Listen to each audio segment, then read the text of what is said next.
Halloween is coming up, and I want you to ask yourself one simple question. Do you have enough self-respect to be different? Do you have enough self-respect to stick out? Do you have enough love for Allah's deen to not care if you look like everybody else and you do what everybody else does?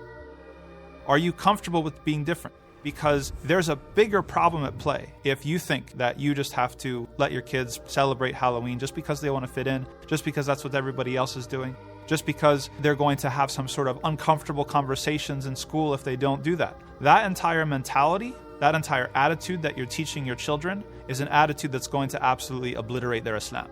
And that is a bigger deal than whether this particular holiday is permissible, that particular holiday, or any sort of particular individual remembrance. The attitude that you give them of loving and cherishing and leaning into being different, that being proud to follow Allah's deen and being content with what Allah's deen gave us, to get away from the inferiority complex or the mentality that we just have to be like everybody else and be accepted and be likable. That's really what success is. That's not what success is. Allah doesn't tell us anywhere in the Quran that success is in being liked by other people or being accepted by other people. Allah says the opposite, that if you don't uphold this deen, if you don't protect this deen, if you don't take it as a banner and as a torch and carry it forth and bring it to the people and show them the beauty of it, Allah will replace you. Allah will replace you with other people that love Him and He loves them. And one of the characteristics that Allah mentions, وَلَا يَخَافُونَ لَوْمَةَ لَائِمٍ. And they don't even care if they're blamed. They don't even care if people make fun of them. They don't even care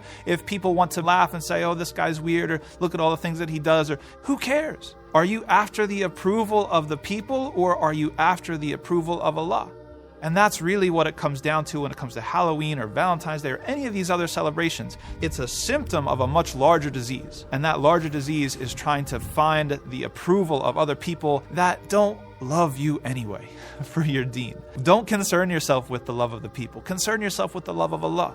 You know, the scholars, they say that taqwa, or having piety and conscientiousness and having concern and awareness of Allah subhanahu wa ta'ala is like walking on eggshells. It's like waqaya. It's like walking through a thorny field. It's something where you are going to walk very carefully because you're concerned about what your Lord thinks about you. Now tell me, letting your kids celebrate Halloween, is that demonstrating an attitude where you care what your Lord thinks about you? Or is it rather demonstrating an attitude where you care what your neighbor thinks about you, whether you care what your boss thinks about you? Answer that question for yourself and stay away from Halloween.